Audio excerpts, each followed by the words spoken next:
Hello, I'm Peter Purvis. You're listening to Traveling the Vortex.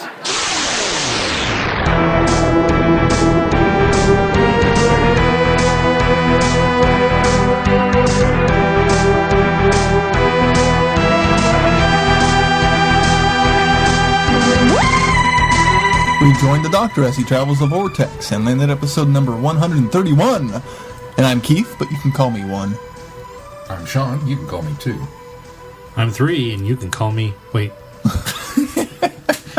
the one who always messes this up every week. Because you're 3.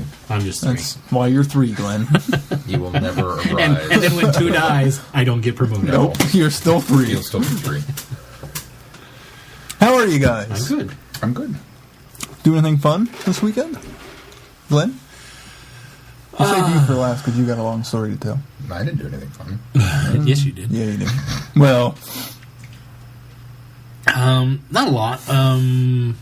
First full week of my diet. I started a diet about a week and a half ago after I went to the doctor and was told I better lose some weight. I got arthritis in my knee, so... but I lost weight in. All that yard work. I weighed in this morning. Yeah, I weighed in this morning. I've lost 6.5 pounds. Hey, good job. Thank you. So that's been with counting calories and getting some cardio exercise. So I saw you bikes recently. Real simple. We did. Yeah, we Caitlin and I rode bikes on the Shunga Trail, and Holly and Mason. Well, Holly walked, and Mason rode his big wheel. Huh. So. But yeah, about 2.5 miles roughly. Nice. We rode the Shunga Trail all the way down and back. So we did a loop from the parking lot basically, and that was pretty much it. I mean, we got out and played at the park yesterday and stuff, and just my nephew's birthday party in Kansas City yesterday. Went over there, so that was a pretty eventful weekend, but nothing too exciting. But I do want to mention my kids' video. Yes, I forgot to mention this last week because. For my birthday, they made me a Doctor Who music video, and it's really cute, and it's on our website. It's actually posted already, so go watch it. Let me know what you think, because it's adorable. It's very, very cute. My daughter came up with the concept. She's 9. Mason was one of the actors. He did a fantastic job, and my wife Holly pitched in as well and helped the kids. So. And it is really, really The cool. artwork is hers, by the way. She drew all those pictures, too. Oh, nice. Yeah. No. Caitlin, sorry. Caitlin did. Caitlin drew the Cybermen and the... But, well, no, because Holly couldn't have drawn them that good. They were really good. I was impressed. And the TARDIS, the Genius, they took a blue... Which I didn't realize we had a TARDIS blue blanket. Oh, that needs to move out to the couch They now. threw it over a door, and then they just taped 2 pieces of paper as for windows, and then I saw that, and I was like, oh my gosh, that's so cool. The daughter came up with that. She's very talented. Anyway, Yeah, so, she is. I have a little filmmaker on your hands. Yeah, that was my week. She's got this little app that it's actually a really neat app, and she's really good at it because while it's... I don't want to say it's user-friendly because it is. Or I don't want to say it's not user-friendly because it is. But she utilizes it in a way that is very creative with it. That I think some people would just kind of shoot and go, and she really does a nice job with it. So. Oh. Very cool. That's all I got. I've been on a movie tear lately. Netflix added a sequel to a movie that I really liked. So I went back and rewatched it. The first one, which was Silent Hill. Oh, right. Which, if you haven't seen Silent Hill and you like scary movies, go watch it. Because it's so good, and it's so creepy, and it's so atmospheric. And if you can accept most of things in the movie, you won't have any problem with the story. Like, if you can accept the basic premise around it, you won't have any problem. You gotta suspend disbelief still. It's a horror movie. I liked The Money Pit. So, wait. Okay, so you went back and watched the first one. I watched the first one. Rewatched it. Yes. And then I watched the sequel. How was the sequel? Stay far away from it. Have you seen either of them? No. And You're Scary not movie a fan. horror Really movie not. fan, yeah. this movie... It's based on a video game, though. Yeah, well, very... Not a big video game fan. Well, we've never played it because it's a PS. It's a PS. PlayStation game. Yeah. Which, that's what was great about the first movie, is they captured the atmosphere and everything. And they didn't really capture it in this one. It feels rushed. The casting That's too bad. The casting should have been great. It's got Sean Bean. It's not the same cast? Some of it is. Some Sean of Bean it is in the Oh, first okay. one, and he survives the first movie. Say what? Yeah, to be in the A second movie one. that Sean Bean survives? Yeah. Crazy. I'm going to spoil it because I don't want anybody to go watch this. He actually technically survives this one. Oh. Say what? Yeah. 2 movies in a Two row? movies he survives. It's got... One phenomenal film, one really, really stinker. Yeah. It's got Kit Harington or whatever, Jon Snow from Game of Thrones. Who he's good in Game of Thrones. It's got Carrie-Anne Moss, Trinity from The Matrix. Yeah. Normally a very good actress. It's got Malcolm McDowell, sometimes a good actor. Hey, we talked about Yeah. that this week. I've come to the conclusion I'm not impressed by Malcolm McDowell. There's only 2 that's movies where I that- like. that's where that came from. Okay. Because I watched this movie almost pulling my hair out the entire time because I'm like, what are you doing? If you played the video games and liked the third video game, you might like the movie. It's a good adaptation of the third video game. The second movie's a good adaptation. A decent adaptation of the third video game. Unfortunately, they disregard any changes made in the first movie to make the movie work better. Oh. So, yeah. How does that work? There were changes they made to the overall story of the first movie where it borrowed and created its own story instead of completely emulating the original story. Sure. They didn't continue those changes onward. Yeah, That doesn't work. Yeah, it really doesn't work. The whole idea is, like, in the sequel, there's this cult that's trying to bring about paradise, kind of, and it deals with the child, and it's really hard to explain, and it doesn't make much sense because none of that was in the first movie. There was a cult, but they were trying to keep the darkness at bay, not bring about paradise and cause this child to come into being, which is what they claim in the second one. So stay far, far away from Are that. they both on Netflix? No, only Just the the sequel. second one. Just the second one. Oh, that's unfortunate. Robert has it if you want to watch it. Oh, does he? Okay. That's who I had to borrow it from because I no longer have my copy. And then we, Saturday, went out and went to a friend's birthday party and played a little bocce ball, which was pretty fun. I never played that in real life. Sarah do as good as she does on the PS3? She did pretty good. I scored once. She scored 2 or 3 times. Unfortunately, Adam and Amber and their friend Sam had played before in person, like in real life, and so they're just better at it. So we just need practice. And then we watched Rent because I've never seen Rent. Really? Yeah, I've never seen Rent. Well, okay. I prefer the stage version over the... I want to see the stage version now. I didn't, and Sarah told me after we watched it that except for like Rosario Dawson and the woman who plays Joanne, it's the entire original run cast. It is. Which that's really cool. Yeah. That they were so bold to do that. I always avoided it because while being a theater guy, I was never a big musical guy.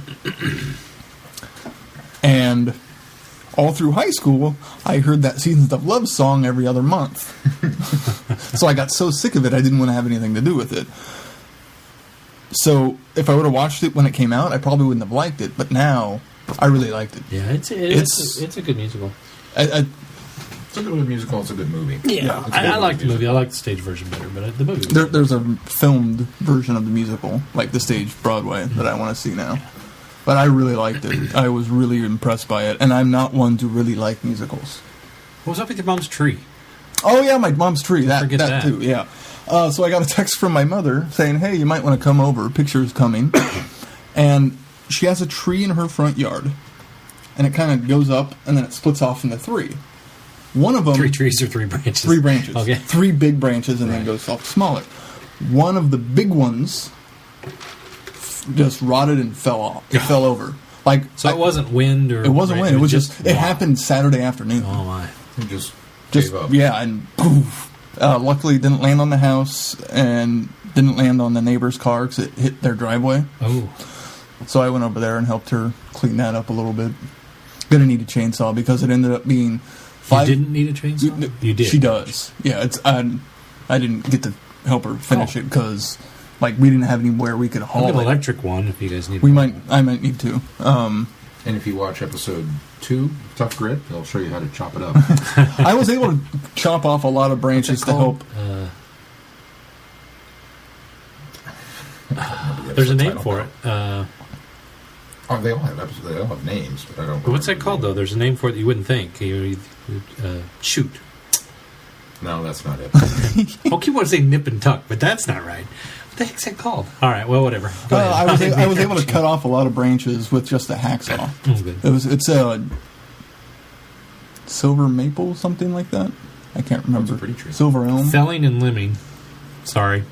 Felling is when you cut the tree down. Yeah. Limbing is when you cut the limbs off. Yeah. Yeah, I'd be this is limbing different. this. And the other one is... Go ahead, Sean. Or keep. Hucking and bucking. But the part of the tree that came off, the branch, bough, I guess is what it would be, 5.5 feet in circumference and about 1.5 feet in diameter. Wow. So it's a big chunk big of tree. chunk of tree. We'll cut that up, and I'll take the wood and put it in my fire pit. I'll let her know. Yeah, you'll need to let it dry out for a while, but luckily her friend Mark has a trailer where she can hopefully be able to haul a lot of stuff away. Good. That's real good. Yeah. Well, I'm glad that no one was hurt and no damage was done besides the tree. Yeah, very lucky. And the only other thing we did was I introduced Sarah to Beyond the Sea. Somewhere. A little bit of a musical. Oh, the movie. Yeah, with Kevin Kevin Spacey. Spacey movie. That's one of my favorite movies. Yeah, it's so good. So good. Have you seen it? I have not seen it yet. It's on my list. Really? Yeah. Oh, Do you own it? you should. I don't. Let me know when you need to borrow it. I got the DVD. Will do. Something else that happened this weekend, we got 200 likes on our Facebook page. Hey! And thank you all. Yes, everyone You're that, listening. that likes us. You like us. You like us. Sean, what'd you do? For those of you that aren't liking us, we're on Facebook. Go like us. I have it on good authority, my mother, that thousands of people are out there listening. So you should all like us on Facebook. I've gone through and revamped our Google Plus page too, so And we have expanded our Google Plus presence we have pretty significantly. Yes, It went we from 0 to Something. 14. I think we have now. 14. We're at 14. The problem is we have a lot of people following our account. We don't have a lot of people following our page. So if you're following our account, Google Plus, be sure to follow our page as well. You can find that by going to our account page. So And there's content on How the do you know page? which one to there is follow? content on the page. Yeah, I don't know. Just follow one of them. Follow both of them. Follow that way you both. never There miss you a go. thing. There you go. Are we going to have Google Plus exclusives that won't appear anywhere else? Well, there has been. I haven't seen the videos of Sean doing the That's right, I feedback did, yeah. songs elsewhere. That's right. I have. Oh, well, see. you can see those on our YouTube page. Well, yeah. Those are on our YouTube on the YouTube page, but not any other social media. We have a That's YouTube right. page? Yeah, we have a YouTube page. I haven't been getting enough content for it, so I'm going to rectify that. Just like the audio booze. I fell behind on the audio booze. You did fall behind on the audio. And there was a special audio boo that went up this week, just before this show, as a matter of fact. This is a full-time job, all the social It media. is a full-time job. It really, isn't it? I mean, I'm only in charge of some of the Facebook stuff and some That's of the why I Twitter make you stuff, guys but- do all the other stuff, because I do all the technical stuff. Yeah, you do all the technical stuff, but... You take care of the face page, Facebook page. On Monday, I update the picture on Facebook, and I go and I do the thing, and Fridays we've got the Friday Night Who thing, we do that, and I'm Well, you and Keith exhausted kinda- by the time we do that. I'm You kinda mostly switch do off the on that, don't you? You Friday do- Night Who. I thought you I did. get the tweets set up so it goes Yeah. out an hour 30, 45. Yeah, you're the tweeter. On The that. scheduler. The scheduler of the schedules. I'm exhausted by the time I get that done. I don't have time to tap my social media by the time I get done with traveling the Vortex social media. Well, there's Anything something you else can this week? post. What's that? What Hey, you, how come I couldn't post? Well, I'll talk to you after you talk about that. Okay. what you did this weekend. Oh, what I did this weekend. Well, we competed. You're kind of big news. Big news and big show. Really big shoe. I'm still weird. It still doesn't feel real, quite honestly. It's just, I don't know. We did the short film last weekend for the Wild West Film Fest. And that I wasn't allowed to post on our website, and then suddenly Monday It's all over it Facebook. Goes all over Facebook. Well, because we were going to keep it quiet. We were going to keep it quiet, and then Dave texted me and asked, "Can I post it?" And I'm like, "I don't know. What do you think?" And he went and checked, and he says, "Well, there's nowhere in the rules that says we can't post it." So he says, "What do you think?" And I was like, "Well, I want to shout it from the rooftops because I think it's good, but I don't know if we should." And he says, "I think we're okay." And I said, "Okay, let's do it." So after that decision was made, then it appeared all over the place. Okay, But that didn't happen until Monday afternoon. So I know. I know you know. I figured once you saw it, you would have... Notice I never even put it on the page. I assumed you would have made it fair game at that point. No, I was told not to do it. On I didn't want to Sunday break night. the rules. Anyway, so we competed, and they actually had the judging This week. This week on Saturday. And Well, they judged them this week and then tonight. The award ceremony was Saturday. Yeah, or not tonight, Saturday. And there were once again some very well made films. There was a whole slew of them that really didn't follow the criteria of movie trailer. Really? It was a short film that they put a green trailer band in front of, and well, that's unfortunate. and then That kind of missed the mark, didn't it? just a little. And I laugh at myself internally every time they say, no more than 4 minutes. And for some reason, teams read that and go, we have to make it 4 minutes. 4 minutes, yeah. It's like, no, you really don't. You don't. can do it much shorter than that, because you kind of lost us at 2:50. But, there were several of them that I thought were fantastic concepts. It was kind of like a Saturday Night Live skit. It just ran just a little too long and didn't go. I'm so glad that we changed, because our initial concept was going to be we were going to do kind of a James Bond-esque action thing, and just about every film that came down the pipe this year was James Bond-esque action. Well, they were all action buddy cop kind of stories. So I'm glad we didn't go that route and went something completely different. But Your guys' concept was so good. Oh man, it was so good. Thank you. It's mostly Dave. I really can't take credit for that one this year. But we wound up winning, which was I'm grateful for and was surprised. But almost more. The kicker. I have to set this up this way because people are going, "You won, right? That's a good thing." It's like, yes, it's a very First good thing. place. They got first we place. got first place in this festival, so we're very, very humbled and excited and jazzed about that. But the coveted award, at least for our group, is they have a People's Choice Award, and it's always it's not the judges, it's not the people and that's voted on the night it's of voted the on the night ceremony of the by thing. the participants, by the people in the audience watching the films, and it's gone a couple different ways. Usually, anything with kids is kind of an automatic, "Oh, you won." And the first film of the night was called Baby Robin Hood. And it had a 2-year-old in a Robin Hood costume running around trying to climb over tree limbs and stuff in the forest and holding his bow backwards and firing suction cup arrows at things. And we were just like, "Aww." Well, there went that one. I mean, it was just, it was really cute. The other way that this tends to go is whoever brings the largest group of friends, and you kind of stuff the ballot box. And... which we've attempted to do as well. Yeah, that doesn't ever work. It's never worked. There's always a bigger group. But so when they announced People's Choice and they called us, Dave and I kind of, what? I mean, we literally did a double take and looked at each other and went, what? Us? And so we went down and accepted and just kind of gave them the meek little hand wave, and we were just flummoxed. I mean, we had nothing. And came back up. And by the time I got back to my stairs, up the stairs to my seat, he says, "Well, apparently the judges also thought that you guys had something, so you might as well come back down because you also won first place." So they did People's Choice right before they did. Yeah. Wow. They did 3-2, and they've also introduced a new award this year, which they termed actually it was introduced last year at the Horror Festival, which we didn't attend. And Derek's justification was, he says, every year there's the film that fits this. And I like to call it the WTF Award. And he says, every year we get one that's just like... And the winners this year were definitely deserving of the WTF Award. That's the one we got to shoot for next year. Yeah, I told it. Well, that's what I think we're going to do for the Horror Festival. Now that you've picked up People's Choice, we go. Dave still wants a silver. He doesn't have a second place yet. So he's I think third to first is pretty good. That was a pretty good jump, going third place, first place. And this is this the second or the third first and place? This is now the third first place. Okay, that's what I thought. You got to tell a little bit about the DVD that you picked up, because I'm sure we talked about this DVDs. on the show. They put out a DVD of the festivities every year, and that was included in the prize bundle. We won the DVD, but they also have put together their top 10 administrative choices. So it's not necessarily things that the judges liked or this. It's just the guys that run the festival, the ones that they were like, this really was a fun movie, and for whatever reason they liked it, and that was also included in there. And we're on the top 10 administrative favorites. With so there's only 10 on there? The one movie that we made that poked fun at the festival and the administrators. Which we thought, really? I mean...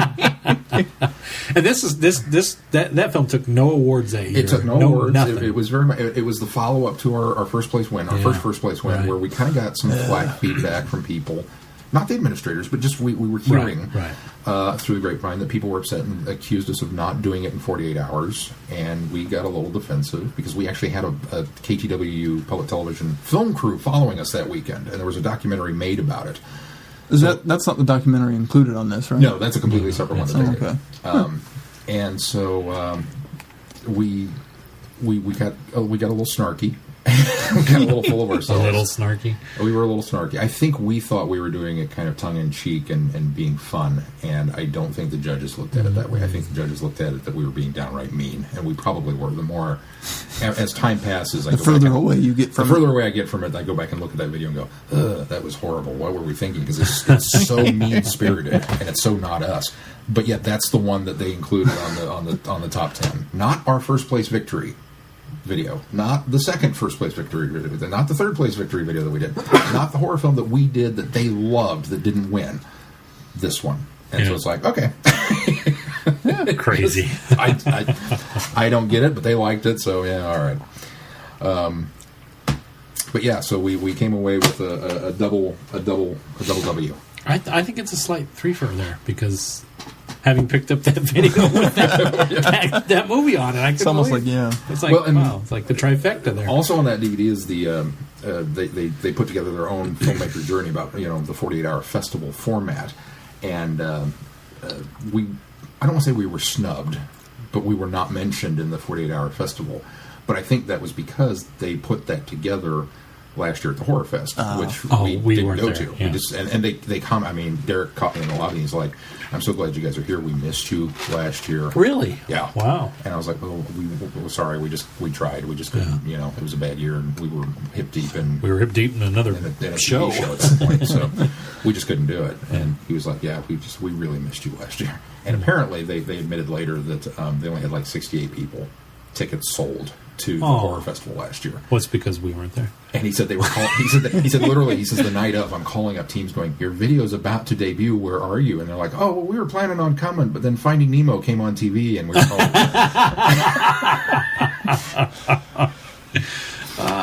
So, but we got a lot of love from the people in Lawrence, so it felt really, really good, and it was a good night. And I screwed up my acceptance speech, so I had to, oh yeah, you got to tell that story. Well, we got up there because we're still reeling from people's choice, and then they had us come back down, and everybody's yelling, talking. David already warned me. He says, "If something happens, you've got to deliver it," because I said, "I'm not talking this year." So they kind of waved me over to the podium, and people started yelling, "Do the voice! Do the voice!" So I delivered a very lame accepted speech in the voice, and it didn't make any sense, and I didn't thank anybody. So I had to fix that on Facebook today and throw it at. By the way, this is what I meant to say. I pulled an Oscar, but so yeah, that was really cool. It was a lot of fun, and I'm still on that weird jittery. I can't believe it. Yeah, Yeah. And Jerry went with us, and she was like, I knew it. I just knew it. I just knew as soon as we sat down. Well, what did I tell you last weekend? Oh, yeah. You said it was the best one. I said it was the winner. Yeah. You hadn't seen any of them either. No, but I knew that was going to win. As soon as I saw that, I saw the concept and how well it was put together and how well it was acted. It was your best acting. Oh, thank you. The thing that I thought was really nice, we got wonderful feedback from the judges. The 3 judges, on a scale of 100, we scored a 92, a 95, and a perfect 100. Oh, wow. Yeah. So that was, and the 92, the one, I don't want to say down thing, but just a whole half a page full of notes on it. And they said, we know you guys are better capable or you guys are capable of doing much more than this, because it's kind of, what was the word they used? Kind of derivative of Stranger Than Fiction. Mm. Which I didn't even think of. I didn't think of that either. Yeah. Well after we were done shooting and everything. Because I haven't seen the movie. And I went, oh, wait, this is kind of like that movie, isn't it? But, Yeah. So that, I mean, that everything else a little was bit. Little, you know, but Yeah. not that much. It's, I still think it's a different concept. it's a really, different what that concept, but movie's it's about. not. Yeah. Yeah. So. Anyway, so you know, And that I've one had has more- Will Ferrell, so it's not good. It's automatic. And I've had multiple people tell me that they're upset that it's just a trailer. There's not an actual There's not film. an actual film. Hey, you Well, just that gotta was work on the what I screenplay. told you last week too. I was waiting to see the film now. So that was a lot of fun. And once again, my hats off to everybody who competed this year, because there were some, you know, you had your handful of, ooh, really? But then you had some other ones that, you know, despite a story problem or two, or, you know, the length that they ran on, they were extremely well shot. With Yeah. a lot of really talented people. So Oh, good. we'll see you again in August when we do the 48-hour film project. And you're partaking in that, right? That's in Kansas City. That's the Kansas That's City the one. Kansas City one. Maybe. Well, I mean, you were not actually in Kansas City. Yeah, but, yeah. You know, Depends on what I'm doing that weekend. no, I might you're- act. I haven't acted. You haven't acted in I haven't a while. acted. I've done little pieces, but I haven't acted. Mostly behind the scenes on everything. I'm mostly behind the You're scenes. mostly yeah. behind the scenes. I'm trying to think the last I time want to you act. acted. I haven't acted in a long time. Well, I you think were Match in Me If You Can yeah, was the Match last Me If You time you Can. acted.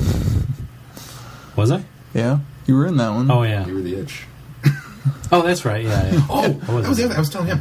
I think we're rubbing I was off. in the. What was the one that you guys did? That was the reporter and the one you. were Oh in. yeah, I was Oh, in you that. weren't exclusive, weren't you? Yeah, I was in that. that was the most recent one I was involved in. Yeah. I didn't step foot on set that entire film, but I was in it. Who were you? I was the photographer that died. Oh, that's It was right. my picture. Oh yeah, That's my cheating. best That doesn't acting count. job. Your best acting job. It was my best performance Stock ever. photo of you. That doesn't count. I was telling Keith, and Dave noticed this too. I think we're rubbing off on people because there were at least 4 films during this presentation that had scenes set on top of the roof of a parking garage. One of them was a superhero fight on the roof of a parking Oh. garage, and we went, been there, done that. So, but yeah, we had a lot of fun, and my thanks go out to, once again, an amazing cast and crew and everybody who chipped in and helped out, and all the people from school who were bummed that they couldn't help out. And Give and take. yeah, that was way early. I did that one though. You did that one. I was trying to think of Was that what the I didn't phone think there was. one? Yeah, that No, was you the did. one. You did corn dogs too. You were the Oh yeah, that was in that one. I producer forgot in that about one. Yeah. That was back when we had a real minimal people, though. Yeah, hardly anybody. Like yeah, I had no choice. I had to act. You're doing it, I had okay. to fill the part. But yeah. and the majority of these films are available on my website www.sunstormentertainment.com, and maybe we can include a link in the show notes for anybody who wants to show them. And I will try and get the rest of these pieces uploaded tonight, so that by the time you hear this, it'll be up and running. Very cool. excellent. All right, well, let's move on to news. First up, the wand. First up? First Oh, up. there are two. There I'm are sorry. two. I was going, wait, the only one. But no, there's... This just in: Philip Morris still has no episodes of Doctor Who to release. But the Wand Company is teaming up with BBC Worldwide again, and this time making a There you go. 10th Doctor Sonic Screwdriver remote control. The Who Company? The Wand Company. No, the one company. Oh, is that the ones that did the Harry Potter? And the 11th Doctor Sonic Screwdriver remote control. The one we talked about last year. Well, that's everybody. That's just it. See, I remember We that. had that news story. I remember that. I remember that news story. I couldn't figure out why everybody was losing their marbles on Facebook over the idea of this Sonic Screwdriver remote control, because it's like, it's been done. Yeah, I remember reporting on it. Now it's the 10th. My first inclination was the same thing. I was like, this has been done. I didn't But honestly they're losing their lunch. I mean, they're losing their marbles because it's 10 now. See, that was just it. Yeah.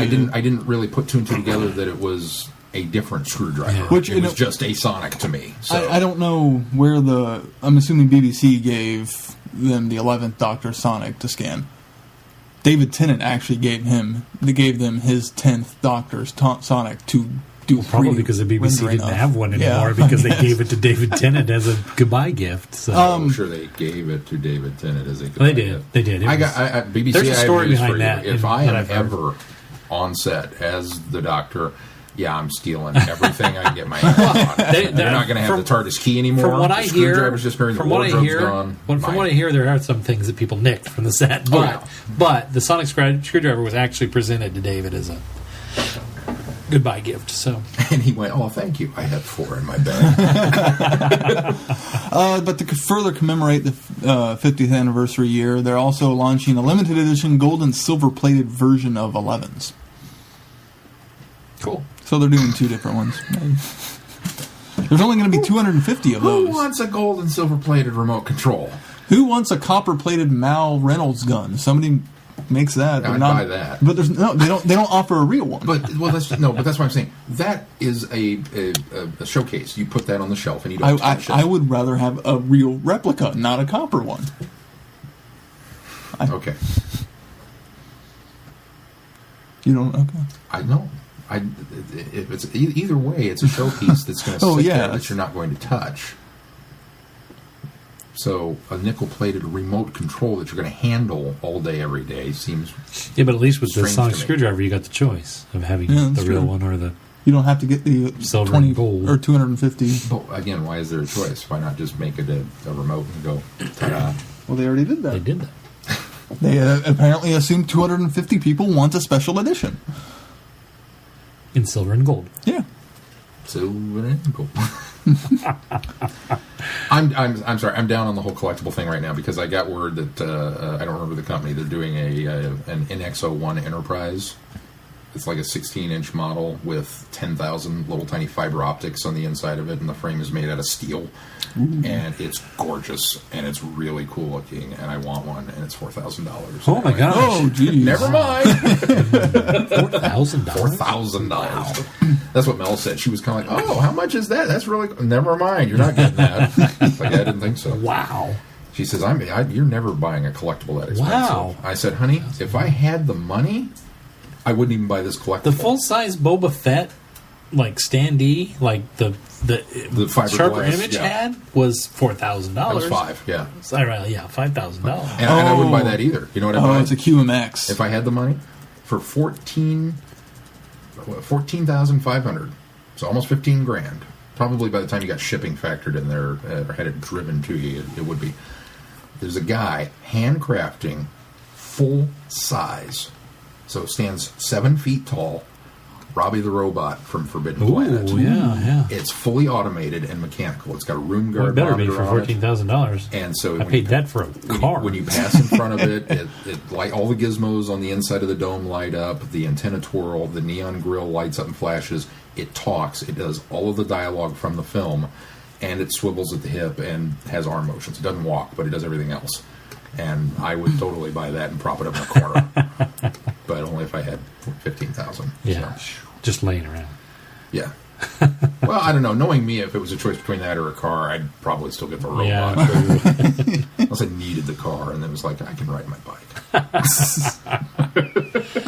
All right. Boo, I say, to the nickel-plated remote control. What's next on the news? How much is that bad boy? Does it have a price? Oh, yes. The limited edition of 250? Hold on. Let me pull it back up. Oh, that was the other thing. The Enterprise, they were only doing 100 of them. Ah. But still, I'm not spending $4,000. For the 10th Doctor Sonic, it will be $109.95 here in the U.S. That's the standard remote control price? That's the 10th Doctor one. Okay. The special edition is going to be $199.95. See, that to me I can't justify as a collectible. It's a $200 remote control. Yeah. I can't. No. It's the wrong flavor.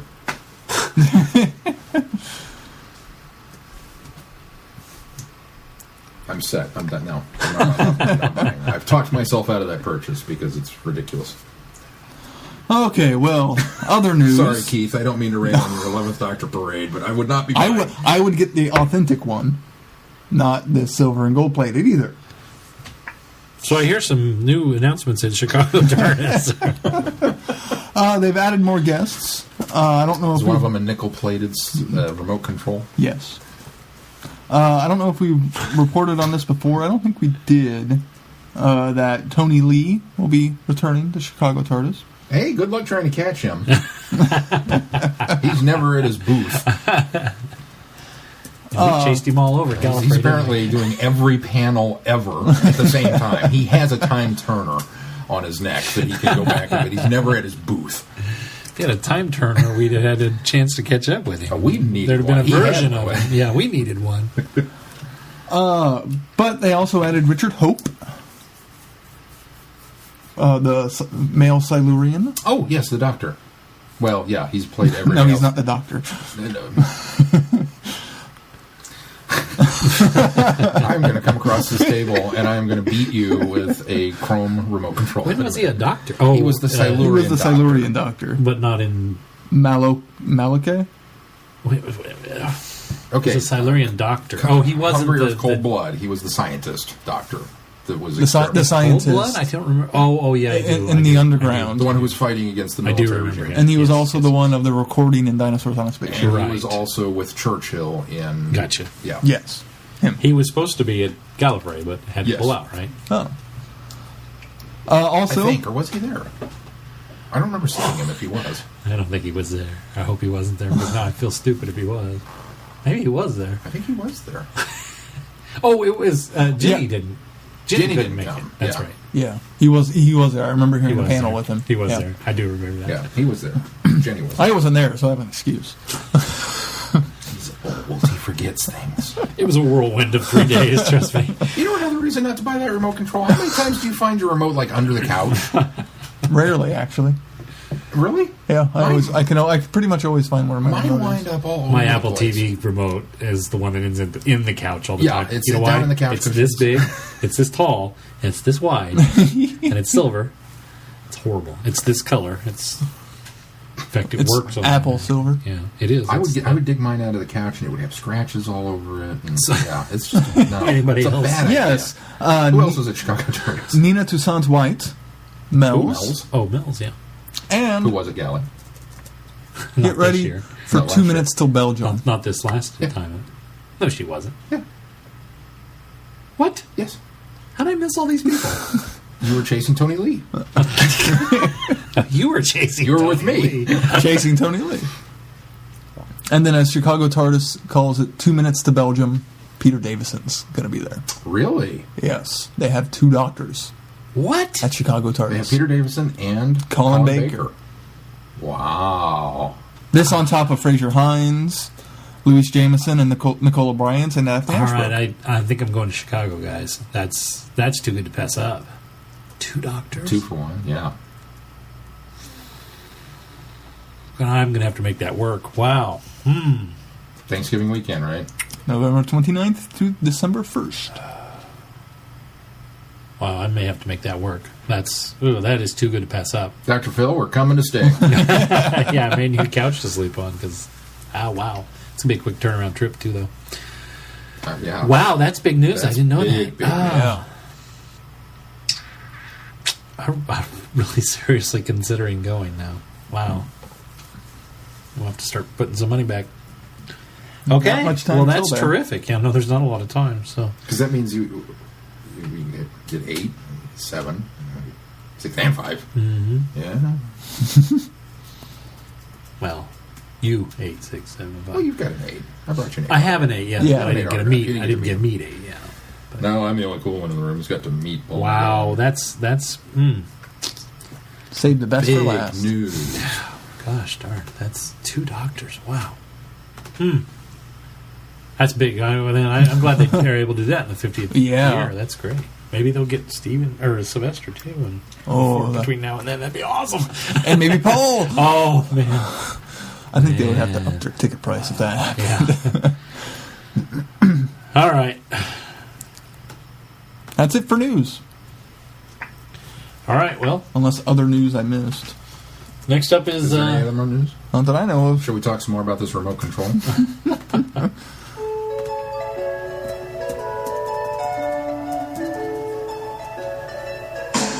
Wouldn't it be nice if we had feedback, then we could read it out to you? And wouldn't it be nice to get some comments about an awesome show like Doctor Who? You know it's gonna make it that much better when we can read all your emails and letters. Wouldn't it be nice if we could wake up and hear they found those missing episodes? And wouldn't it spend the day watching? We'd keep going the whole night through. Happy times together we've been spending. I wish that every show was never ending. Oh, wouldn't it be nice? You can put that away now. I'm done. I got mine out too late. Here, I'll post for you. Vine. Well, I was gonna Vine you, but it's too late No, I'm now. not going to repeat it. Sorry. So, have you decided you prefer Vine over? I still haven't decided. Yeah. Although, I think I could do a Vine and then upload it to Instagram because it saves the video on my phone too. Yeah, I noticed that. Which you can't do that to Vine. You can't Yeah. do the reverse. So. All right, nice song. Sean. And we all pause. 10 seconds of silence. First up, That was good, Sean. that was very good. Is from. Beach Boys is kind of a hard pitch. I didn't. It think is that- a hard pitch. Apparently, I've You been almost down got it. here for too long because I couldn't get back up. You almost got it. I almost got that. First Back up, in the day, I used to be able to get there. Africa. Oh, yeah. Yeah, see? Yeah. Ah, you laughed at me. He said, "No, you can." Yes, I can. Sean sings a mean high part on Africa I believe. by Toto. I used to. He also doesn't do a bad Darkness.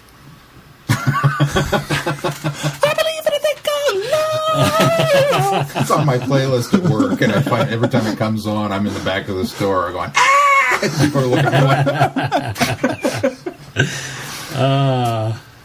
First up in feedback is Odd Duck Phil. He writes, comment, question, comma, chameleon.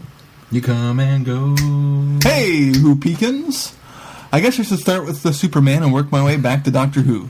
Call it closure. 1. Man of Steel. Just gonna hit them in no particular order. Feora. Feora is the original character name, though she was later called Ursa. She was also Mala in the Superman cartoon. When she started that for each person Superman saved... Stated. When she stated that for each person Superman saved, they'd kill 1 million more, I fully understood why he gunned exclusively for Kryptonians, and we saw no attempts to lead them away. If he tried to draw them off, they'd just kill everyone and then go after him. And while I agree that the movie was indeed darker than Donner's film, Superman himself was not. At his core, I see the same character. Not really sure if I tasted anything different, mind you. I'm no culinary expert. And He's mocking our term of flavor. He's mocking our term of flavor. It was the wrong flavor of film. was it Napoleon? Neapolitan? Might have been, what's the one from Shaun of the Dead? Cornetto. Might have been Cornetto flavored. And given the more modern and cynical take on his surroundings, I find it makes him all the more noble. It's easy to be that good in a 4-color comic world. It's much harder in a grittier, realer setting. And hey, it's not like he robbed Zod of his powers, leaving him largely harmless, crushed his hand and threw him into a bottomless icy chasm, right? I mean, that would be too dark for Superman if you ask me. I know you guys said that you liked the movie, and I'm getting a real Town Called Mercy vibe from the scenario.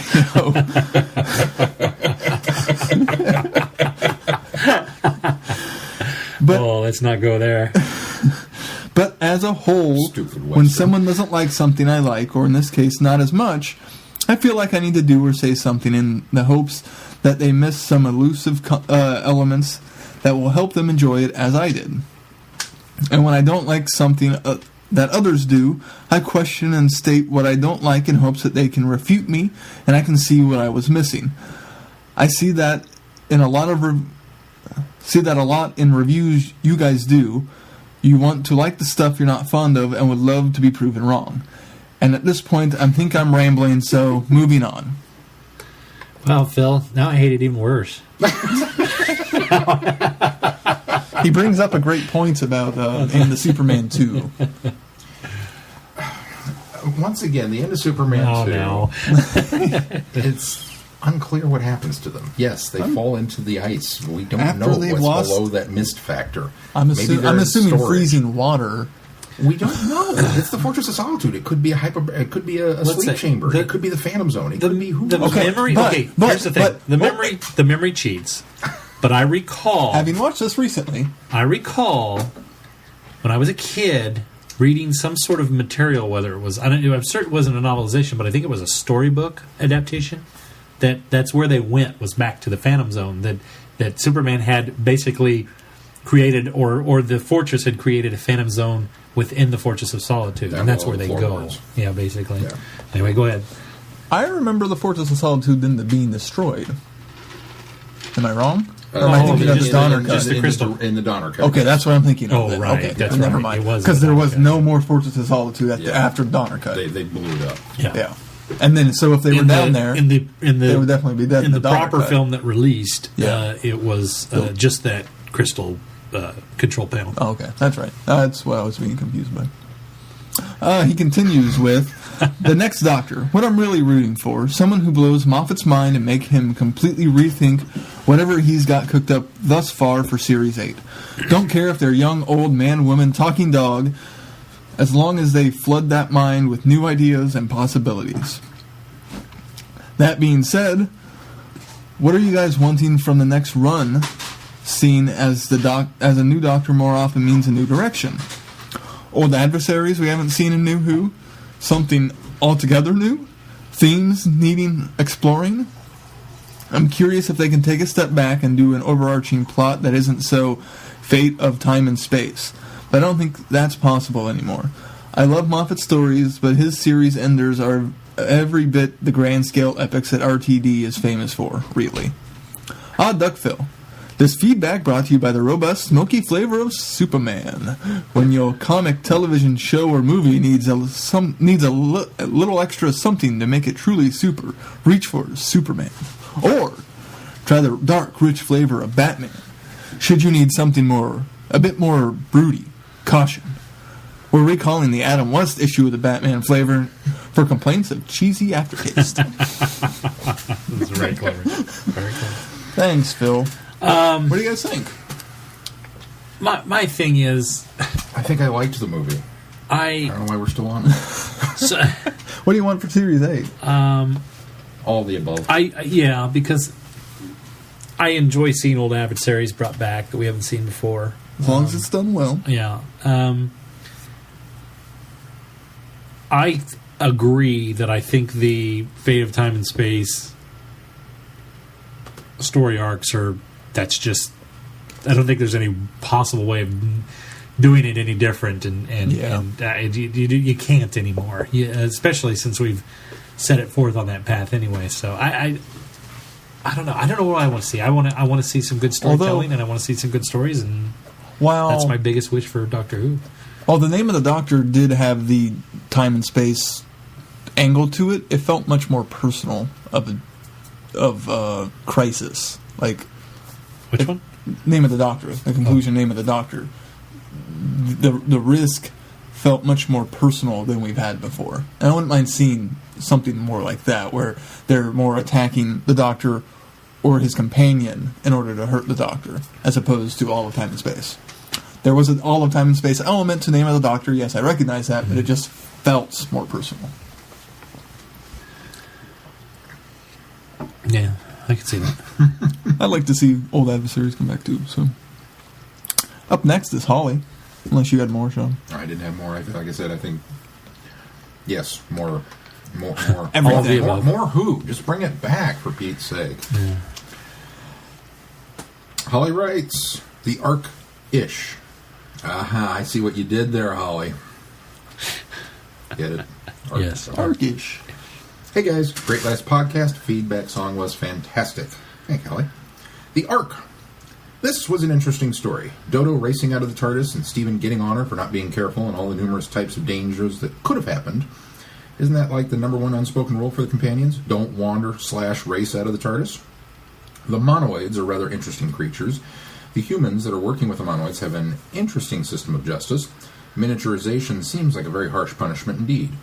The cliffhanger ending for the second part of the story was cool. The TARDIS takes them 700 years into the future so they know what's happened. Rather interesting that the statue is that of a monoid instead of a human. How fast things changed since the Dr. Dodo and Stephen left. And that the story of them and what they did lived on.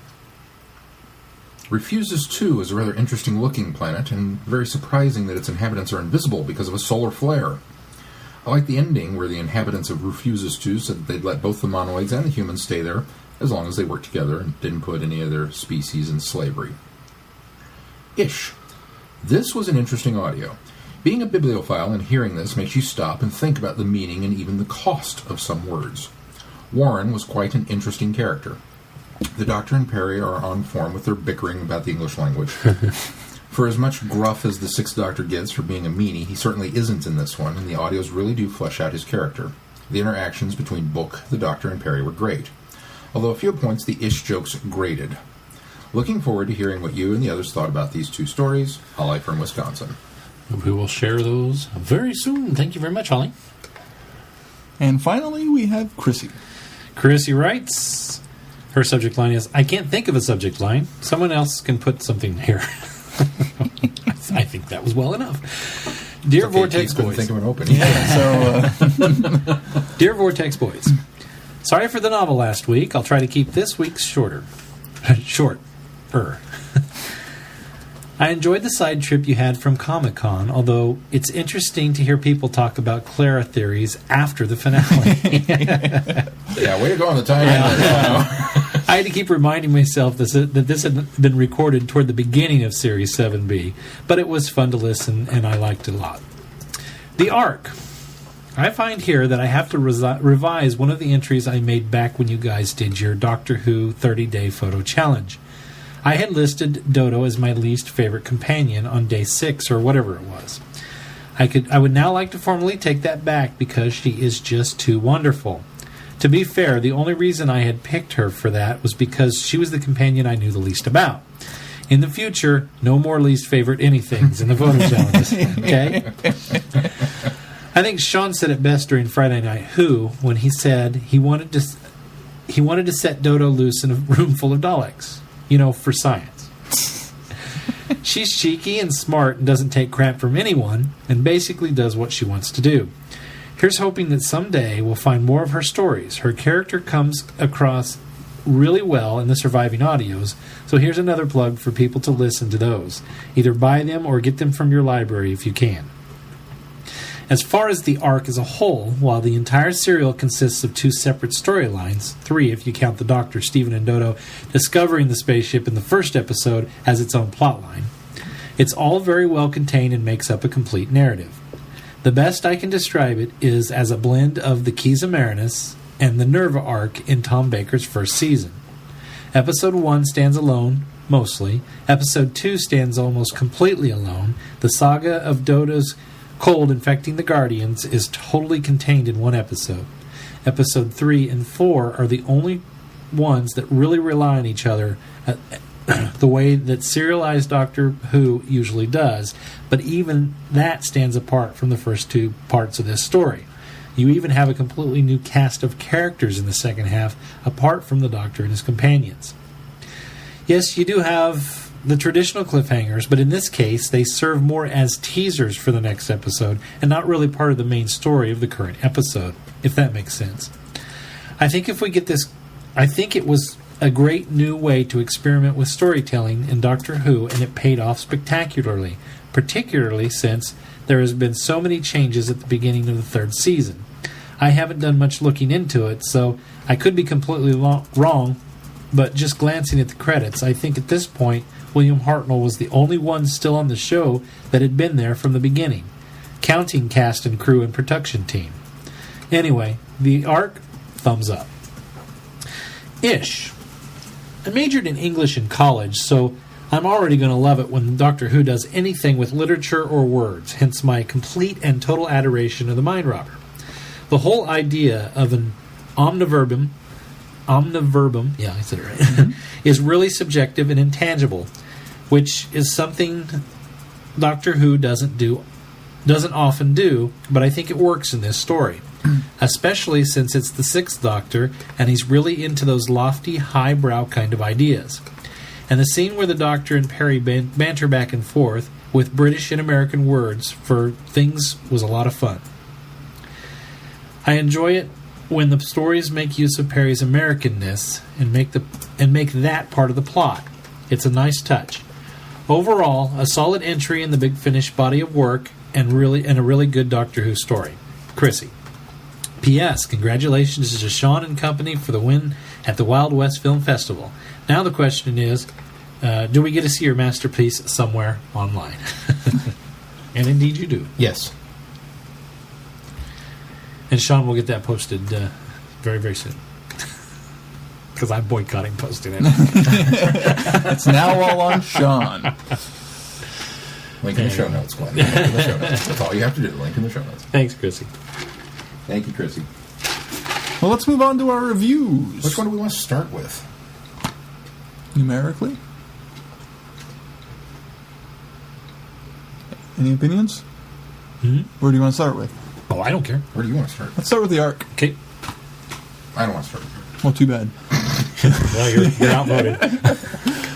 In the final days of Earth, the TARDIS lands on a massive spaceship carrying the last members of the human race to a new home beyond the solar system.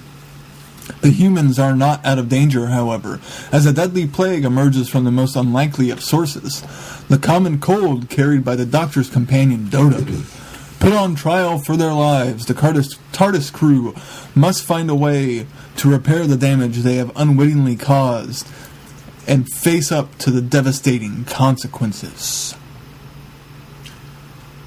You're not going to do it with me? Go ahead. Not that I don't done it, but... Keith, you going to do it with me? Dun, dun, dun! I was kind of curious to know where you fall on it. That's why Tricky. I'm about the same, actually. I didn't hate it. I didn't love you're it. going to be the lone dissenting voice of reason in the room. No, I didn't hate it. I didn't love it. Good, because if you were the voice of reason, we couldn't make fun of you. Start us off, Keith. What'd you think? Oh, I really, despite being distracted through most of the first episode, You did have Katrina. But I was playing with Katrina during it. But a lot of what Chrissy and Holly pointed out is what makes this so good. The originalness for the time, I think. The jumping forward in time. How many times on Doctor Who have we shown up on a space station or a spaceship and it's already been decimated? To see what could have caused it if they didn't avert it. That was just cool. And just the idea of this entire spaceship full of two different species going down because of the comet cold, when today it's not curable, it's definitely treatable. So the ideas in this story are so cool, and Dodo shines throughout the entire thing. I think she constantly stands up to the Doctor, like when he's trying to belittle her about crying. I'm not crying, my nose is running. And then she's crying, and I'm not. My nose isn't running. I'm actually crying. And she has some great banter with Steven. Steven has some great stuff to do in this. The Doctor has great stuff to do in this. It's so well paced. And then we get to the second two stories, because the first two episodes you're like, okay, it's kind of slow at first, and then they get the plague and it's cured, and you're like, what? They're leaving. What's good? That's it. And then really they go, feels like it's over, yeah. And then it goes forward in time and continues, and it's so great that they didn't try to stretch the plague for 4 stories, which is what other stories have done before. Yeah. And so then they jump forward to that time and how everything is so much different. This is high marks for the first Doctor for me, and one I will own, and one I would be like, oh, you want to see some first Doctor? Okay, let's pop this one in. This is one of the ones you would recommend. This is one at First 101. Doctor story. Yeah. For me, I echo pretty much everything you said. I think this is a great story. I think it's a lot of fun. I think it's very well paced. I think it's insanely interesting that we take that jump in the middle, because it does feel like 2 separate stories. It feels like the first 2 and then the second half. And they managed to do some really interesting social commentary in this one with the monoids rising up and kind of taking over. And we watched a little bit of the documentary about how much influence maybe this had from H.G. Wells, which I think a lot of us kind of went, okay, I think it was stretching it a bit. Some, but yeah, I don't think I buy all. I can see some of the elements. I can see some of it, but not as much as they tried to put into that documentary. But I do remember thinking, interestingly enough, when we got back and went to the Ark the second time, 700 Years in the Future, there was something about monoids that just... You know what? It just rubbed on me, and I thought to myself, this is like the Morlocks and the Eloy in the Time Machine. This is really what this feels like. You know what? So maybe there's more there than I'm willing to admit. Well, no, I think that is that, and I even as minute as it was, I think the cold element was borrowed essentially from the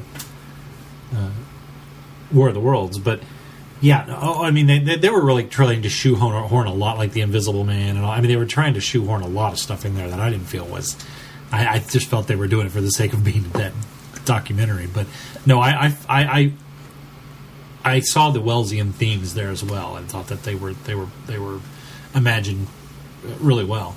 And you had tweeted out that never has there been such a great cliffhanger as the one where we see the statue as Planet of the Apes. Yeah. I think somebody read the novel.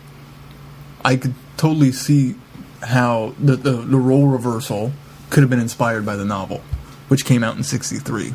Yeah, that very easily could be right. That is such a shocking boom. When they step out and they look and there's the statue and it's complete, which first of all is, yes, we're dealing with a show about time travel, but just the instantaneous of actually getting to see that is... Yeah, we go to different places, but never two different... Never two different times at the same place. Yeah, very rarely. At least not that I've seen in First Doctor. Especially not for First Doctor story. It felt to me a little predictable when we walk up, and especially when Dodo says, "Oh, the statue's completed." I thought, okay, well, here's what's going to happen. They're going to pan up and they're going to realize it's monoid. Really? No, I didn't expect it. I completely saw that. I figured. As soon as we got there and there was nobody around, and it was like, and they said, "Oh, the statue's been completed," and I thought, okay, well, clearly something has happened, and the only thing that makes sense when we're going to pan up this statue is the fact that it's going to be a monoid instead of a human now. So, okay, well, if it wasn't predictable, that's good.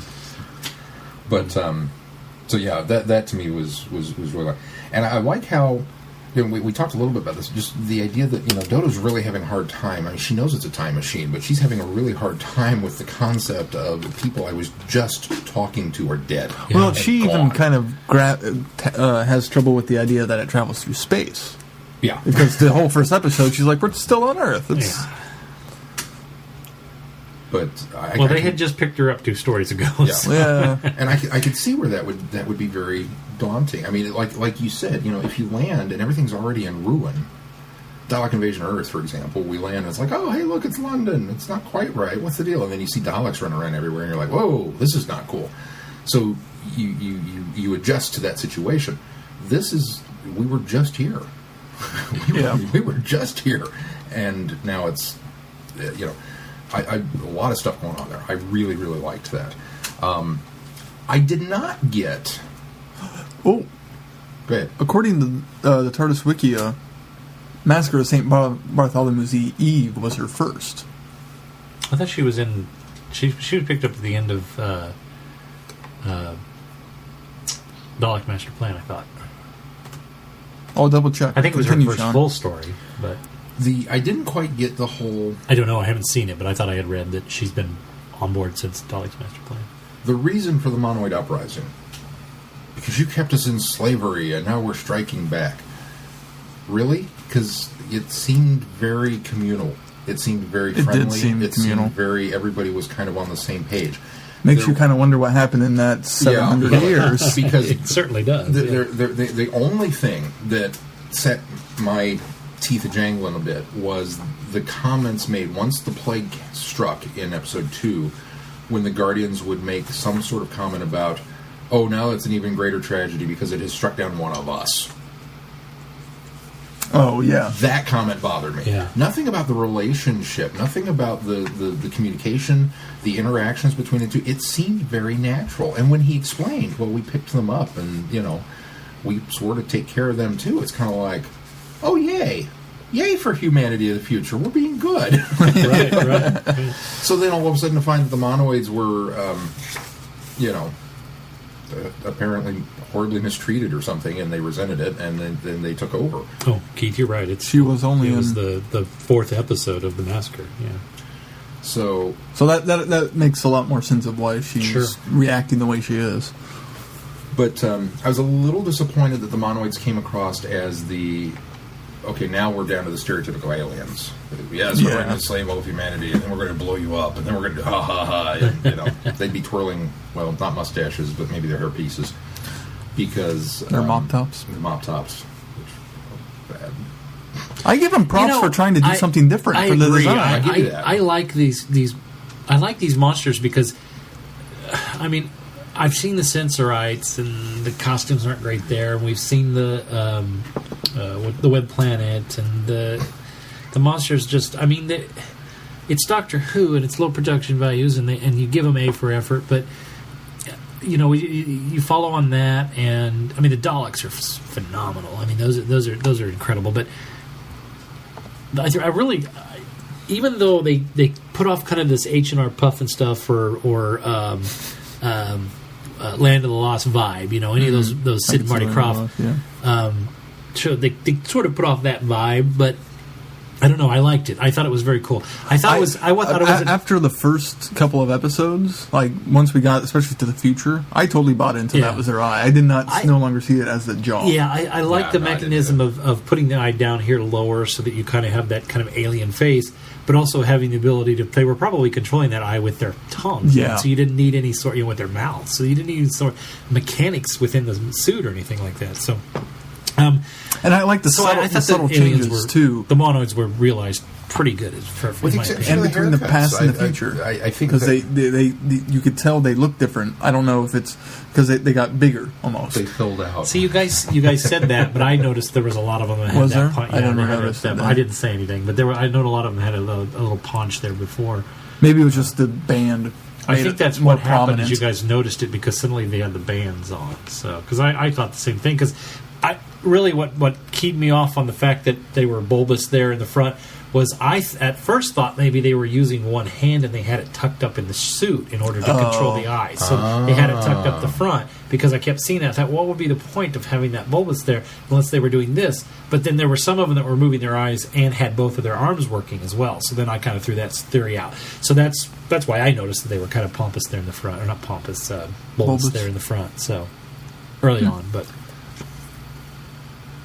Interesting. No, the only thing I didn't like about the monoids was the haircuts. I was fine. I also just consider the haircuts part of the time. I mean, you needed something. I don't think they did the mop top on purpose. I mean, I think it was just something that they could do to cover. I think it was a way the to face. I think it was a way to cover the rest of the head and still be able to the actors still be able to see through the hair. It seems a weird. As Blake pointed out, he says that, on the evolutionary scale, the monoids pretty much lost out altogether because when they go to eat, they've got the voice boxes that they wear around their chest, and the one takes a fruit or something and moves the voice box aside and kind of. We're assuming he puts it into this hole in his chest. So his mouth is down here, his eye is up here, so he's got no depth perception, and then he's got horrible hair. And a lot of them couldn't see past the haircut because it would actually hang down over the eyes, which is an added, Really, if you're looking at these things genetically and evolutionary, they just don't make sense. It's like, what planet did you evolve on that would have required this setup? Because it's just weird. I don't have a problem with it. I agree with you. I think, hey, it's better than an anthropomorphized bug. Bring it on. I'm happy. I just thought the haircuts were a little ridiculous. I think it's interesting that going back to the dual story here, I think it's interesting that we did Inferno last week and this week, and they really kind of... They kind of complement each other. They do. They have a similar scene in which they're now. Granted, I like the fact that this one has completely different actors for the first two stories as they do the second, because it's so many years in the future, as opposed to having a parallel timeline. But it's just so interesting that we've had two stories in a row that had two different storylines going on in the episode. So I thought that was rather cool. I also liked how the Refusions were realized. The reason, okay. Yeah, that was a bit. It seems weird too. A solar flare makes them invisible. We left Earth because solar flares were coming to destroy the planet. What happened to you? We were turned invisible by solar flares. Oh, you mean we could have stayed on Earth and just became invisible? That would have been awesome. I had the line from Princess Bride in my head. I don't think that means what you think it means. I don't think solar flares do what you think they do. They could destroy the Earth if they got big enough. They will not turn you invisible. They will also not mutate and create 2012. I want my molecules back. I thought the destruction of Earth, the visuals that we get on the spaceship, were really well done. For me, I'm a big fan of the Buck Rogers, Flash Gordon serial special effects. I enjoy that stuff. And this one, yes, the pod bay doors opened and the little capsules went out. You could see the strings, and they flew through the space backdrop to the planet.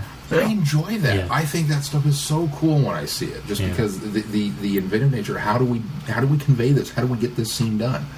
Well, we're going to do it, and you just find a way to practically do these effects before computers and everything. I admire this stuff so much. I love all of that. Of course, I have this love of 50s and 60s B science fiction movies. Absolutely love them. And so I think in fact, I think my love of them came from my love of Doctor Who. Because I can see that. Yeah, well, they remind me of them so much. So when I see that, that's my first thought: is But just the image on the view screen of the big giant ball, and it was on fire, trailing smoke as it went by. Like, that's cool. Yeah, that is. I'd like to. You know who should make this? Michael Bay should make this episode, because he'd do it. That'd be really cool to see that. And then it would explode for no reason. I was going to say there would have been more explosions for then the statue would have blown up. Well, it had a bomb in it. There's potential. Before the bomb. Actually, well, no, the statue as it was toppling out of the side of the ship would have blown up. Yeah. Too, so. I guess it did blow up eventually. It did. Anybody get... maybe it was just me. The size of the chair. Now, admittedly, the Refusion... Is that what he said? Refusion? The invisible people. He commented that they had kind of... The inhabitants of Refuses, too? Yes, those guys. He commented to the doctor that they'd kind of set that area up as... They made it sound like they built that entire building just for the humans because they knew they were coming. They prepared all of this for humanity. Because they had no need for that. Yeah. But yet, he sits down in a chair. So I'm assuming that he's... humanoid? Fairly normal humanoid size and proportion. But then he goes and picks up the statue, and it like goes up. I'm trying to. Maybe he can change his size. I'm trying to imagine how this guy picked this thing up. If he just walked with it over his head like this, what was the reason for it to? Yeah, I don't know. To go so high. Huh? Yeah, but I don't know. A minor niggle. I liked the story. I really liked it. According to the TARDIS Wiki, in their new forms, Refusions are super strong and can move more heavy objects as if they were practically nothing. Well, I got that impression from the So we really should have stuck around on Earth, because the solar flare is all super strength as well. Well, they might have had super strength in the first place, though. We don't know that. Well, in their new form, according to TARDIS. Well, I don't know. Anyway, I think I certainly didn't hate this. It doesn't rank up there as one of my favorites. I thought it was a good first Doctor story. I'm really curious what your problem is. So there's no problem. I don't have a problem with it. It's just, I don't know. It struck me as just a good, enjoyable story. It didn't strike me as a wow. I just can't. It was no Inferno. I mean, we came off of Inferno, which I absolutely loved. I thought that was just a bang up story and fantastic. And I mean, there's a lot of Doctor Who that I set up far above. It didn't supplant, the Aztecs as far as a favorite Hartnell. It didn't supplant the Romans as far as that goes. But I don't know. It was just kind of a fun run of the mill story. Maybe it's the Wellesian tropes that maybe felt too familiar to me. Maybe that's what it was. Is that maybe in the back of my mind, or even while I watched it, there was sort of maybe in the back of my mind a been there, done that sort of idea. And I hadn't seen this story before we watched it. Oh, you hadn't this seen time this now. one? And so I think as I sit there and watched that's it, what a rarity then. yes. Too. Oh yeah, because we've run real low on ones that I haven't seen now. So, but there was just there was kind of a been there, done that feel of it. Even though I liked the story and I thought it was realized really well, it just it wasn't something that, other than the format of having the two stories, and as I think somebody tweeted, it might have been Chrissy's, this was wibbly wobbly, timely wimey, back all the way back in 63, 64. So 66. Yeah, 66. Is that okay? Yeah, okay. So 66. Oh yeah, 3 years later. Yeah. So it was good. I really don't have anything bad to say about it, other than that it felt familiar. The other thing that I really liked about it, with the time travel element to it, was, we talked a little bit about this in Face of Evil, when the Doctor lands on the planet, discovers that the computer that he left and apparently imprinted his brain on has now gone insane, and he's got to clean up the mess. In a way, this kind of had shades of that, because it's like, well, we fixed the plague, everything's good, okay, off we go. And then we come right back, and there was that wonderful line about, well, the TARDIS brought us back, kind of as if to say, yes, she did, because you're not done here. And then to kind of look around and go, even though it wasn't directly their fault per se, but that there was still more cleanup work to be done. I thought that was really cool. Mm-hmm. I thought all the acting was top notch. I really beginning to love Dodo. Stephen was great.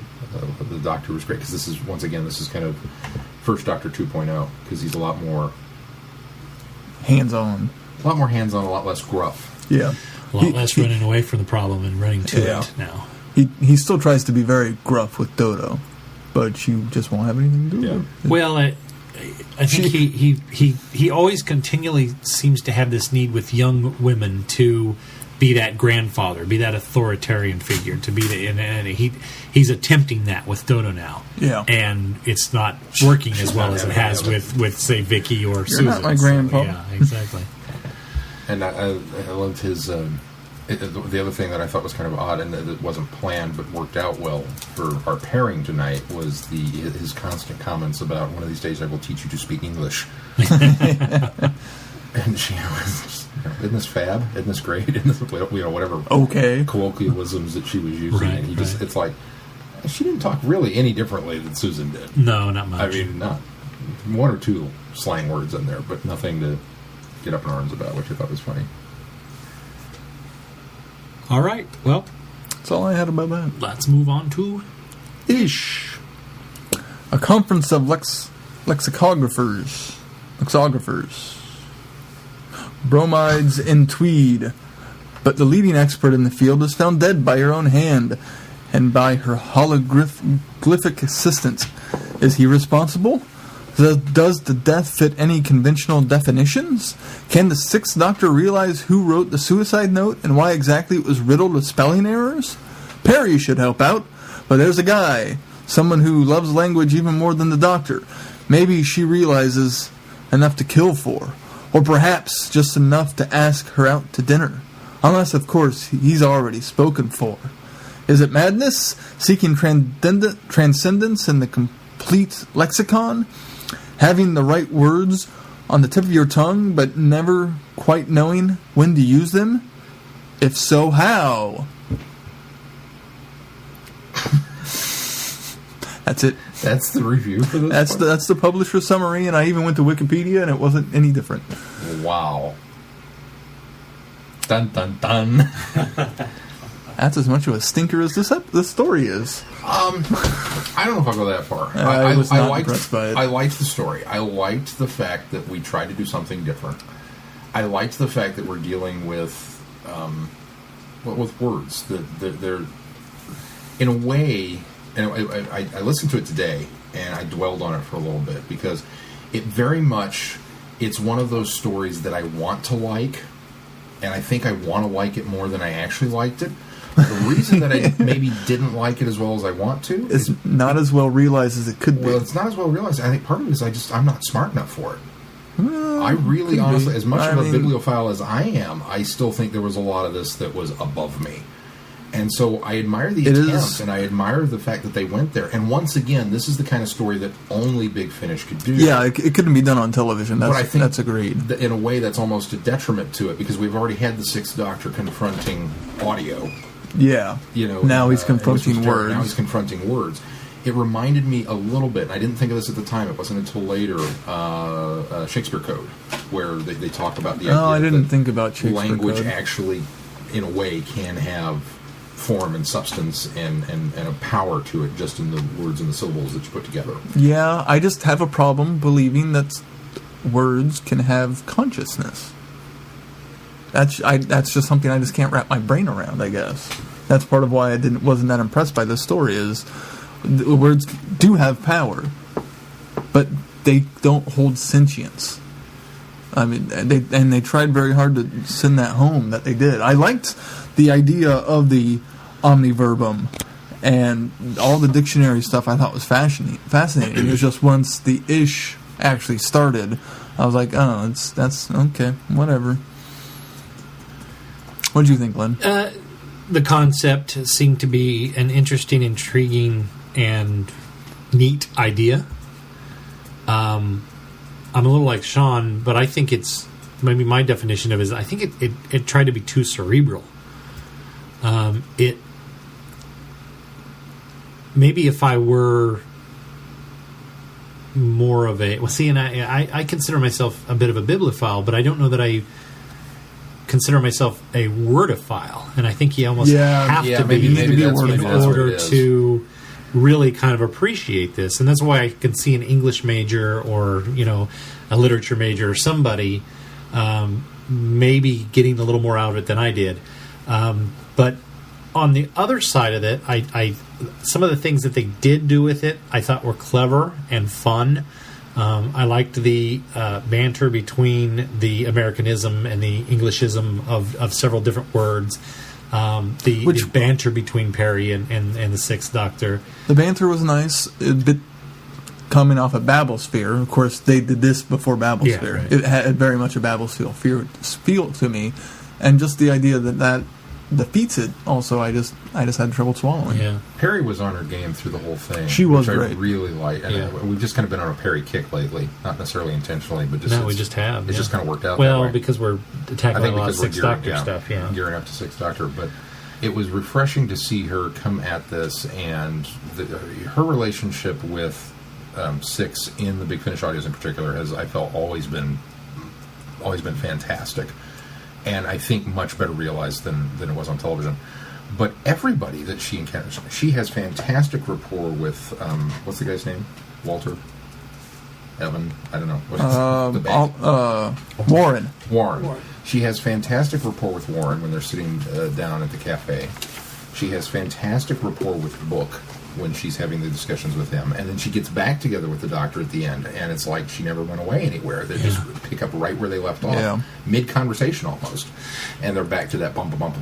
Have you ever noticed, at least in the audios, and I think even this happens a bit in the Sixth Doctor's era as well, have you ever noticed how well Perry gets on with everybody? Yeah, it's like once she befriends somebody, she really becomes just very good with that person, and it seems it's like fast friends for life. Almost. Yeah, exactly. Yeah. And it's I think that's really a credit to her, and maybe that's a credit to the character, but maybe a credit to Nicola Bryant as well, that she's able to convey that genuine friendship in her performance. So yeah, I kind of felt the same way with Warren in this, that she just has that connection, and then she's right back to where she was. So the other thing that I liked about this was the sensor, the device they were using to censor themselves. We're not going to say this. So what if we tried to say beep? Oh, I loved that. That was very clever. That was a neat idea. Very clever. And the other thing that impressed me most about this was the misdirection. Warren? About the book. About how you're really kind of... I mean, they keep driving home the point that Book is the reason why what's her name? basically died, and it wasn't because she really did it. I mean, it's almost like a suicide. Wait, it's look like it's a suicide. No, it really was a suicide. Yeah. I mean, it was refreshing almost to get that, because I very much felt that they attempted to do a little misdirection with Warren. Yes. That failed miserably. Right. I didn't pretty much, would agree. Even at the cafe, I didn't trust him. There was something wrong with this I guy. never trusted him, but I did not suspect he was also a hologram. Yes, there you go. I didn't suspect that. Yes, but I agreed. knew he was in on it. I knew he was the bad guy even before they went to go, well, let's go mess with his programming and see if I can book. The thing that keys you off is the fact that he already starts talking about wanting, what was the phrase? Wanting to inject basically chaos in the lexicon, in the language. Yeah. That was kind of his thing, that was already you're more than just an idealistic college student. Exactly. You're the villain of the piece. So I didn't buy that. But then finding out the book didn't really, because I was really kind of, I don't know, as the story went on, it almost felt... Create verbal chaos in a linguistic economy. That's what he said. Yeah. As the story went on, it almost felt kind of the same that you had with that, been there, done that. Because it very much felt like this was going to be the Frankenstein story, where Book was going to turn out to be, I killed my creator, even though I didn't necessarily mean to. Even though I don't think she created him, but he was just, killed the professor without really intending to. Right. Because she set him on this impossible task of dealing with these words like ish that don't really... And I loved that, with the opening bit with that when he's going through. And I loved Book's voice. Book was portrayal was really well done. well realized, extremely very well done. But so there was a part of me that kind of just kept holding back from like, I don't want to get too involved because I think I know where you're going with it, and then it didn't go there, and so maybe I did myself a disservice by not just opening up to the story anyway. But I'm not really That's sure. That's a good point. I mean, maybe my own expectations kind of shot me down. And I think sometimes. That didn't happen with this one, but sometimes I go into a story, well, maybe even thinking with Arc, you know where it's thinking going to that go. I know where it's going to go, and then so I shut down too. Well, the Arc wouldn't be, because I think that one really kind of did go where I thought it would go. I think there's sometimes I go into stories the same way, because I already have a preconception of what it's going to be, and then maybe I don't pay attention as much or enjoy it because it doesn't go that direction I want it to. And again, before we get angry letters from people, not that you guys can't send angry letters. Obviously, if we piss you off, send us an angry letter. But it's not that I didn't like the story, because I did. Mm-hmm. I wound up enjoying it. I didn't enjoy it as much as I think I was hoping to enjoy it. And for all of the little nuggets in there that work well, I really wanted to like it more than I did. One thing I don't think they fully explained or touched on well enough, and I had to just deduce the fact that the professor either at one point uploaded herself to the computer, or it was just a recreation by Book. Like, they didn't really address how it was a recreation by Book, because the reason I got that out of it, and I think this is more than a presumption, is the fact that he was essentially trying to cover for her, because that's where the misdirection is he's going so far to make it look like it was, or you think he's going so far as to make it look like it was a suicide that he can't allow it to have been a suicide, so he's almost kind of going the other direction. So that's why I always got the impression it was Book that was injecting essentially a lot of the perception of her and what was, what she had done. It would have been nice to have had that explained, because I couldn't tell, again, especially audio, when eventually the doctor talks to her.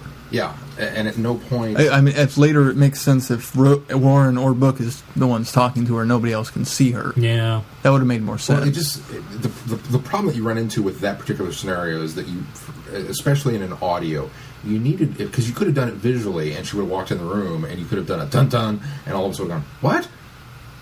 Right. Because the only people that know she's dead are the doctor and the other guy. But Crawley. You in an audio format, you need one of them to encounter her and go, "Aren't you dead?" Yes. So that we kind of, But you can't, because then all of a sudden you've ruined that particular hook of the story. That's so true. It doesn't fit together. That's true. But then the Doctor does encounter her, and he's kind of got her, and we get the explanation that, well, she's a construct, and she's a this, and I can't probe too deeply in her memory, because even as a construct, she can't she can't look at her a murder. Yeah, but again, I agree. It wasn't that was when he. But that was when he was like when they were with the body. And reactivating the frontal lobe. That was. Oh yeah, that's true. Later, you're right.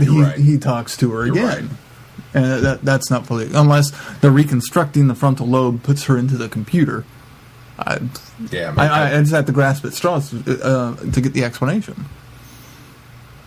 I don't like I said. I fully admit that maybe I'm just not smart enough. For this I sort of got the impression it was kind of a Superman Jor-El, not Man of Steel Jor-El, but a Superman Jor-El, where the book was essentially putting forth what she would have communicated to her. exactly. I could see that based on, and not as a misdirection, but based on what her because they spent so much time together working on the lexicon that based on what he knew of her, she would have reacted to, and knowing her so well, as it was kind of the impression I got. And I fully expected them to go with the suicide note. And I almost got the impression that Book, being a hologlyph, kind of became her as a hologlyph while the Doctor was discussing. That was what I visualized, was that it went flipped and then it was her.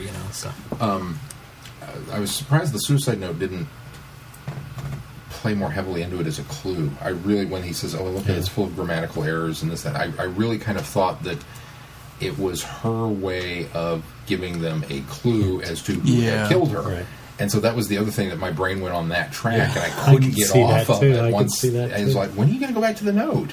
And what's with the error? Because somebody of her, I don't. Yeah, and then it turned out it just really was her note. Really was her note. And I was surprised too and again, this is for the benefit of the listeners, because we're getting it in English. Which, I don't know, does a foreign translation of this particular story exist at all? Could you even do that? Because English features so heavily into the format and the structure of the story that's where ish comes from. I don't know if you could do, could you translate this into Spanish and still make it work? Mm-hmm. I don't know. But I was surprised for translate into beep. for a universe as big as the Doctor's, that English is such a robust. I don't know. That seemed a little self-serving. That I could see that. Is it just me, or did that seem? No. I kind of. I get where you're coming from. I mildly got that impression as well. Yeah, it's a bit of an elitism. It's kind of like always saying, "Well, the humanity is the greatest thing in the stars." It's like, no, we're not. But it felt a little weird, and the Doctor's being such a champion of English, and he's not even bringing up Old High Gallifreyan or any of the other languages that he obviously knows. He's not talking baby. He's talking English and how great English is, and it's a robust language, and it does this, and it evolves and it changes, and very Sixth Doctor. It's very much in line with, and I love Colin Baker's delivery of it because he likes the. But he's also a soul three-ophile. Yeah, that's true. I don't know. It just seemed a little weird, but I don't know. At the end of the day, I chalk it kind of up to, well, it's kind of like Whispers of Terror. It had that really cool concept that maybe I just didn't get. Mm-hmm. And I give it full props for the idea. Yeah, that's a story you can only do in audio. I think we're all probably on the same page on this one. And I did enjoy it. I just didn't enjoy it as much as I wanted to. I enjoyed the performances by the Doctor and Barry, and that sometimes is enough to satisfy me with Big Finish. It's not one I'd go back and listen to a lot. Yeah, I don't know that I'd go back and revisit this one immediately. I was very impressed. In fact, sorry, John. I was very glad that this wasn't one of the ones I had listened to before and had to refresh myself on. I was very impressed with. We talked about the audio beeps when it's censoring things out. I was really impressed with how many words, not even the far-reaching ones that they seem to go for. Mm-hmm. Oh, how many words actually just have the obvious ones somewhere in it? Yeah, like the middle of, yeah. And everything that was coming out of his mouth was getting bleeped, and it was just And at first I thought, well, the thing's just on the fritz. And then I started listening, and I started really paying attention to what he was saying. It was like, That is an issue word. Oh. That is an issue word. wow. So again, yeah, I mean, very well constructed story, but not my favorite.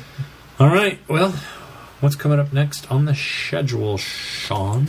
Next, I just like to say schedule. You just like schedule, which they did. Yep. Schedule. Schedule. No, it's schedule. Coming up next, we've got All Sixth Doctor, because it is now officially July. So we are celebrating the Sixth Doctor all month long. Actually, it's officially July right now. Yeah, it is. As we record this. There it is. Should have just gone to the website. Would have been faster instead of pulling up my notes. Now my computer has to sort through and go, oh, is this the one you want? Is this the document you wanted? Maybe it's this one. I don't know. I'm thinking. What is it? I'd have killed more time if I'd have realized you didn't have that ready to go. Oh, sorry. Well, it's... oh, hey, my third. Well, part of the problem is you're using Word. You're using a Mac. a non-native Mac program on a Mac. It came with it. It came with your Word? Mac? Yes. Mine didn't come with Word. Man, I bought the special one. Mine barely comes with Word, and it's a Windows. I'm using Open Office, though. I tried. I don't like OpenOffice. It's exactly the same. No, it's not Word. It's Is it Works? Works. Yeah, Works, pretty yeah. much. Yeah, I always like Works better or than Office. It's Microsoft Office now. It's not even Works Yeah. What is the anymore. name of this? Oh, Mysterious Planet. That's what it was. I can't remember. It's just we're doing Trial of Time Lord. That's We all I are. can We're ever think launching about. The into first Trial of Trial of Time. But the Time. first part of Trial of Time Lord, the first story, is the Mysterious Planet. So hopefully you all have those now, because we'll be doing that for Friday Night Who. And then we'll be discussing that next week. And that is the 5th of July that we're doing the Friday Night Who. So it's the day after 4th of July. Hopefully everybody has a long weekend. I don't. I'll have a long I don't weekend. either. So I'll be Me working. neither. And then we'll be discussing that and the new IDW comic book Prisoners of Time 6, which may or may not be numbered. So that's the show for the following week. After that, we've got Mind Warp. The show that week will be Mind Warp and the Big Finish Destiny of the Doctor story, or the audio ghost story for that week. After that will be Terror of the Vervoids.